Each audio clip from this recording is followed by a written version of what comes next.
horumarinta aragtiyada cusub ee ganacsiga ee ku soo xoogeysanaya Muqdisho ayaa keenay in waqti dheer kadib xeebaha loo dalxiis tago lagu arko doon dalxiis oo casri ah oo ay u dhameystiran yihiin adeegyada fududeynaya in lagu nagaado.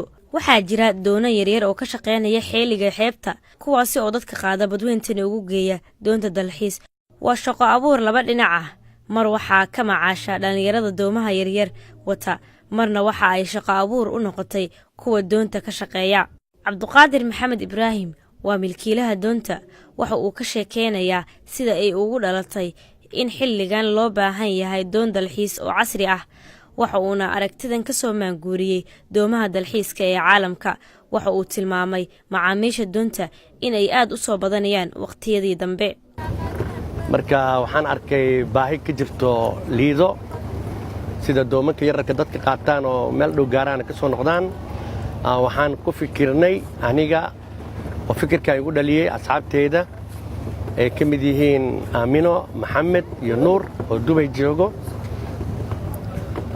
oo arrintan anagana u dabagalnay inaan sidaan u asaasi lahayn aan u samayn lahayn doon kaafi karta baahida dadka inay si dalxiis u raacaan oo maqaayad ah oo muddo saacado badda ku maqnaa karto. ayadiina waxaa noogu qaadatay muddo 5 ilaa 6 bilood samaynteeda. waa wax aan scratch ka bilownay, eber ka bilownay macnaha. waxaan la hadalnay qaar ka mid ah dhalinyarada u soo dalxiis tagay, waxa ayna ka hadleen waqtiga ay ku qaadanayaan halkan iyo daawashada xeebta qurxoon. waa ku faraxsanahay inaan ka mid noqdo dadkii ugu horeeyay meeshan yimaada. waana barnaamij aad u wanaagsan oo loo sameeyay dadka raba inay waqtigooda kaga faa'iideystaan ama ku qaataan waqtiyada ay firaaqada yihiin.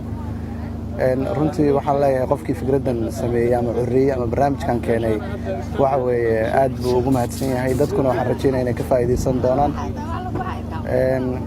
magaaladuna way u baahan tahay sometimes meelo ay dadku ku nastaan ama ay familiyadooda keenaan ama ciyaalkooda ay keenaan.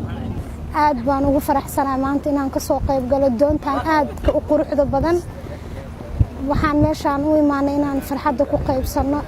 aadna waa ugu faraxsanahay inaan hawo macaan ku qaadano iyo jawi aad u macaan. waxaana rajaynayaa insha Allah in shacabka kale iyo dhammaan dhalinyarada dhan ay ka soo qayb gali doonaan ee kulli wada imaan doonaan insha Allah. aad baan u soo dhaweynayaa arrintan doonta, waana loo baahnaa. marka dadkii fikirkeeda lahaa waxaan leeyahay fikir guuleystay ayaad la timaadeen. waana ku faraxsanahay inaan qabowgan iyo farxaddan aan ku qaadanayno badda dhexdeeda oo kafeegii, shaahii, cabitaanadii, keegii, wax kasta meeshaan aad ka helaysid, waqti badan aad ku qaadanaysid. waxay ugu duwan tahay doontani doomihii hore. waa maqaayad guuraysa oo badda dhex degan. Aamina Cabdikaasim Cabdiraxmaan waa maamulaha doonta. waxa ay ka hadlaysaa sida loo maareeyo dadka doonta u soo dalxiis taga loona soo dhaweeyo, maadaama mararka qaar dad badan oo doonta buux dhaafiya ay yimaadaan. doonta waxyaabaha ay dadka u service u qabanayso waxaa ka mid ah dadka waa lagu soo dhaweynayaa, waxay siinaysaa cunto. waa sida maqaayad oo kaleeto. qofku markuu soo fadhiisto wuxuu dhiibaa $5, fadhiga $5 waaye.